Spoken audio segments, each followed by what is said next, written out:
Señores, ¿por qué millones de personas pueden durar horas viendo a alguien hacer aparentemente nada y aún así no quererse ir?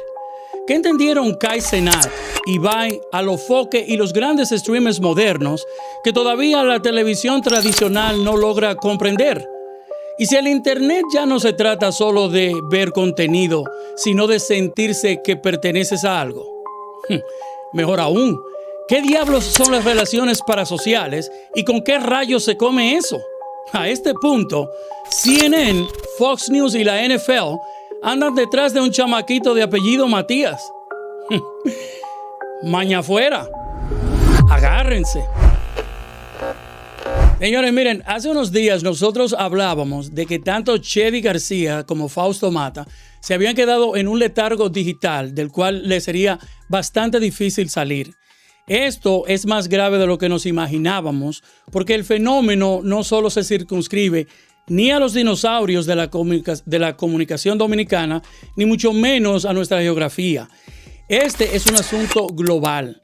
Esto va de la mano con las relaciones parasociales. Si es la primera vez que escuchas de ese término, tal vez no estarás tan sorprendido una vez que yo explique lo que es. Y si ya habías escuchado el término, hay algo que yo detallo al final que te va a sorprender. Señores, miren, les voy a decir las 4 razones del porqué del apego de la gente a los streaming. Y al final les voy a dar las 3 razones fundamentales de por qué tal vez tu canal de YouTube no está creciendo como te gustaría que creciera, o el por qué no ves otros canales creciendo de igual manera. La número 4 en esta lista es mi favorita. Déjenme saber cuál o cuáles son las de ustedes, y si me faltó agregar alguna, pónganla ahí en los comentarios. Recuerden, esto es contenido para gente pensante. Si te consideras ser pensante, suscríbete al canal, activa las notificaciones y vamos al mambo. Señores, miren, en la posición número 1 está la exposición continua. Número 2, cercanía percibida. Número 3, identificación emocional. Número 4, sentido de pertenencia. Si ustedes pueden, tomen lápiz y papel y tomen notas, o salven el video para analizarlo luego con más tiempo. Señores, miren, la número 1, que es la exposición continua, es algo que el cerebro ve como un problema, porque el cerebro muy a menudo confunde la familiaridad con cercanía, y el internet entendió eso mejor que nadie. Mientras más usted ve a una persona, más siente que la conoce, aunque nunca le haya dado ni siquiera la mano, aunque jamás hayan hablado, o aunque esa persona ni siquiera sepa que usted existe. Por eso las relaciones parasociales son tan poderosas. No nacen de una amistad real, nacen de una exposición constante. Antes usted veía una figura pública una vez a la semana en televisión, como el caso de El Gordo de la Semana. El programa se acababa y la persona desaparecía hasta el próximo episodio. Ahora ya no sucede así. El creador vive dentro del teléfono, de las historias, de los live, los clips, los tweets, los shorts, los memes, los podcasts, los en vivo, reaccionan, entrevista en TikTok. El creador moderno nunca desaparece completamente y poco a poco empieza a pasar algo interesante. La audiencia siente que esa persona forma parte de su vida.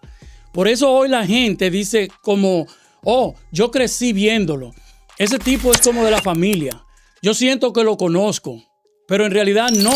Ni tú ni yo lo conocemos. Lo que pasa es que tu cerebro lleva años expuesto a esa presencia. Y el cerebro humano evolucionó para crear vínculos mediante repetición. Y ahí es donde está el truco psicológico del internet moderno. O truco. Por eso los streamers largos funcionan tanto. Claro, hay que ser creativo, pero básicamente esa es la estructura. Porque el streamer deja de sentirse como contenido y empieza a sentirse como compañía. La gente cocina escuchándolo, trabaja con el live abierto y se duerme viendo el streaming y se levantan a chequear lo que pasó la noche anterior, que probablemente ya ellos vieron. Y esto lo hacen sin darse cuenta. Y el creador entra a una rutina emocional con el viewer. Eso es muchísimo más profundo que entretenimiento. Eso es presencia. Kai Cenat entendió eso. Por eso él puede durar horas haciendo aparentemente nada y aún así mantener millones de personas conectadas emocionalmente. Porque la audiencia se siente que no está buscando acción. a veces solo quieren sentirse que están ahí. Y ahí es que muchos medios tradicionales todavía están perdidos. Ellos creen que esto sigue siendo hacer contenido y no es así. Esto ahora se trata de ocupar un espacio mental desde la parte positiva, de crear familiaridad, de estar tan presente en la vida de la audiencia que cuando el creador desaparece por unos días, la gente siente ese vacío. Y eso, contrario a lo que muchos piensan de que esa es la trampa del Internet, hay que pensar que el creador también es un ser humano con sentimientos. ¿Por qué la número 2 es tan importante? Cercanía percibida. Porque la exposición constante crea familiaridad, pero la cercanía percibida crea el vínculo emocional. Y aquí es donde el Internet se vuelve peligrosamente bueno, porque el creador moderno ya no habla como una celebridad tradicional, habla como si fuera amigo tuyo, te habla mirando la cámara, te cuenta problemas personales, te enseña la casa, te presenta a la familia, te enseña cuando está triste, cuando está feliz, cuando está explotado mentalmente, cuando no quiere grabar, cuando está molesto. Y el cerebro humano interpreta esto como intimidad, aunque la relación no sea real, pero sí lo es. Por eso mucha gente siente que me conoce o que conoce a la persona que admiran profundamente o a figuras públicas que nunca han visto en persona. Porque el Internet eliminó la distancia psicológica que antes existía entre celebridad y audiencia. Antes una estrella parecía inalcanzable. Ahora usted puede ver un streamer comiendo cereal, durmiéndose en un live, peleando con la novia, hablando con la mamá o relajando con un grupo de amigos a las 3 de la mañana. Eso genera una conexión emocional extremadamente fuerte, la sensación de acceso. Y mientras más acceso se siente, la audiencia se siente más cercana como percibe a la figura. Ahí está una de las claves del streaming moderno. La audiencia no siente que está viendo una figura pública, siente que está compartiendo un espacio con alguien. Por eso muchos viewers defienden a creadores como si fueran amigos reales, porque emocionalmente el cerebro ya los colocó dentro de su círculo social. Y ojo, esto no quiere decir que la audiencia esté loca. Eso es un comportamiento humano normal. El cerebro humano evolucionó para crear vínculos con las personas que ve frecuentemente, escuchan frecuentemente y sienten emocionalmente accesible. El problema es que el Internet multiplicó eso a una escala nunca antes vista. Pero antes no había Internet. Por eso Kai Cenat puede mover masas. Por eso Ibai genera lealtad extrema. Por eso Auronplay mantiene comunidades tan sólidas y por eso Alofoque te dice, suscríbanse a esa cuenta y nosotros lo hacemos. No es solamente contenido, es cercanía emocional industrializada. Y aquí viene la parte más fuerte. Muchos creadores ni siquiera entienden completamente el poder psicológico que tienen sobre su audiencia. Porque cuando una persona siente cercanía contigo, empieza a defenderte, a justificarse por ti, a preocuparse por ti, a sufrir por ti o contigo e incluso copiar comportamientos tuyos. Y ahí es donde las relaciones parasociales dejan de ser solamente entretenimiento y empiezan a convertirse en influencia emocional. Por eso, hoy un streamer puede tener un impacto psicológico sobre alguien que ni siquiera un profesor o un periodista o incluso figuras tradicionales con autoridad tienen. Porque la conexión emocional siempre será más poderosa que la distancia institucional. Y el Internet moderno entendió eso mejor que nadie. ¡Wow! La número 3, que es la identificación emocional. Esa es bastante importante porque aquí es donde las relaciones parasociales dejan de ser solamente entretenimiento y empiezan a tocar la parte de la identidad. Porque llega un punto donde la audiencia no solo consume al creador, empiezan a verse reflejada en él. Y eso lo cambia todo.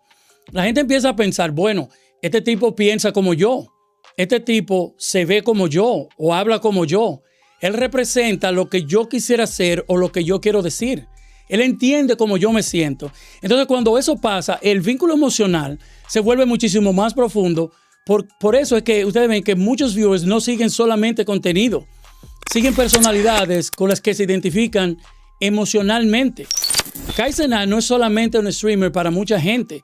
Él representa esa energía, ese caos, ese humor, ese hustle, esa rebeldía, esa ambición. Y va y representa otra cosa: comunidad, cercanía, evento, evolución de Internet. Cada creador termina convirtiéndose en un símbolo emocional para ciertas personas. Y ahí nace algo extremadamente poderoso: la proyección. La audiencia proyecta partes de sí mismo sobre el creador, sus inseguridades, sus aspiraciones, sus frustraciones, sus sueños. Por eso hay viewers que celebran el logro de un streamer como si fuera de ellos propiamente, porque emocionalmente sienten, bueno, si él ganó, nosotros ganamos. Y eso no pasa solamente con los streamers.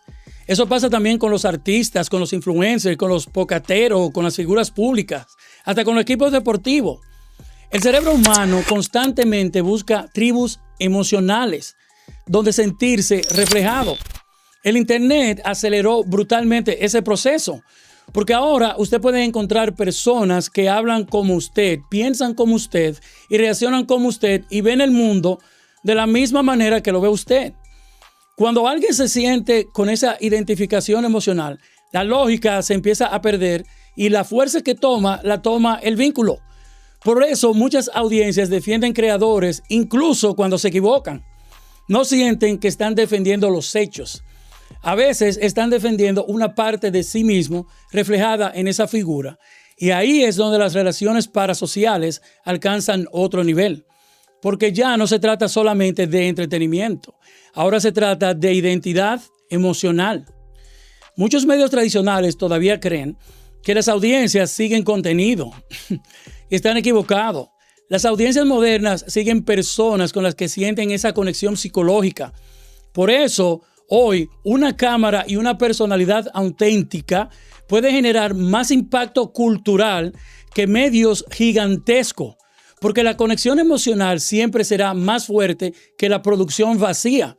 Y el creador que logra convertirse en reflejo emocional de su audiencia deja de tener viewers y empieza a tener creyentes. No desde el punto de vista de una secta, sino desde el punto de vista del apoyo. Eso es obvio. Señores, y finalmente llegamos a la número 4, sentido de pertenencia. Y le había dicho que era mi favorita porque aquí llegamos al nivel más poderoso de todos. Porque después de la exposición constante, la cercanía percibida, la interacción simulada y la identificación emocional, nace algo todavía aún más fuerte, que es el sentido de pertenencia. Y honestamente, esto es lo que realmente domina el Internet moderno. La gente no entra solamente por el creador, la gente entra por la comunidad también, para sentirse que es parte de algo. Por eso usted ve viewers diciendo, oh, nosotros, la comunidad, el chat, la familia, el team. Pasa absolutamente todo eso. La audiencia deja de sentirse como espectadores individuales y ahora empiezan a ser parte de un grupo emocional. Y el ser humano necesita eso. Eso no es nuevo. Desde el inicio de la civilización sobrevivíamos en grupos, en tribus. El cerebro humano ha evolucionado para buscar esa pertenencia. El problema es que las tribus eran físicas, ahora son digitales. Y ahí es donde el Internet cambió la historia. Hoy en día una persona puede sentirse más identificada emocionalmente con un streamer en otro país que con la gente de su propio entorno, porque la conexión ya no depende de una geografía, depende de la identidad emocional compartida. Porque las comunidades online son bastante intensas. Por eso hay muchas personas que defienden streamers agresivamente, atacan a críticos como si fueran enemigos personales y celebran sus logros como si fueran de ellos. Eso es algo realmente interesante, porque ellos sienten un dolor real cuando ocurre un drama dentro de su comunidad. Kai Cenat entendió eso hace mucho tiempo. Por eso su comunidad no se siente como una audiencia tradicional. Se sienten como un movimiento cultural digital. Lo mismo pasó con Ibai y La Velada. La gente no solo veía el evento, la gente sentía, yo fui parte de eso, yo estuve ahí. Es una sensación adictiva, porque el ser humano tiene miedo de quedarse fuera, miedo de perderse el momento, miedo de no pertenecer. miedo de desconectarse de la conversación colectiva. Y ahí nace el famoso FOMO, Fear of Missing Out, el miedo de perderse algo importante. Por eso los live generan tanta obsesión. Por eso los clips explotan de una vez, así rápidamente. Por eso las comunidades digitales hoy tienen tanto poder psicológico.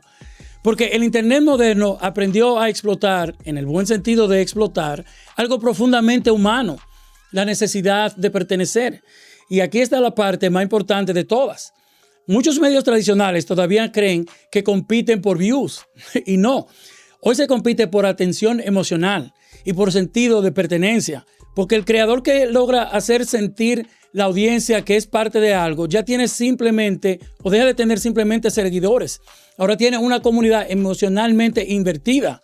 Y eso vale más que cualquier estudio televisivo o que cualquier planta televisora. Y como les dije al principio, estos son los 3 factores que pueden estar frenando tu crecimiento en YouTube. En la número 1, aunque no lo crean, están los watermarks, especialmente si son de otras plataformas. Si tú subes video a YouTube con un watermark de TikTok, un logo de Rumble, un branding invasivo que le pones el logo medio a medio a la pantalla, y especialmente si es de otra plataforma, eso puede hacer que el contenido parezca reutilizado o reciclado. VidIQ dice que ese es uno de los errores más comunes. Si estás acostumbrado a hacer esa práctica, párala inmediatamente. La número 2 es contenido masivamente duplicado. Y ponga la atención a esto. Si tienes varios canales y republicas exactamente lo mismo y haces un upload automatizado sin cambios, o tu canal parece un copy-paste factory, ahí YouTube puede limitar la monetización bajo el artículo de contenido reusado o inauthentic content. Eso es de acuerdo con las políticas de YouTube. Eso no es invento mío. Esas políticas son publicadas frecuentemente por Google. La número 3 es un canal sin huella humana. Y este es muy importante, no solo porque YouTube está demonetizando canales, sino porque no va a monetizar el tuyo. Canal sin huella humana es lo que YouTube enfatiza y dice, lleva algo como que no es humanamente creativo. O sea, personalidad sin análisis, edición, sin storytelling, no hay una presencia humana, una opinión con autenticidad.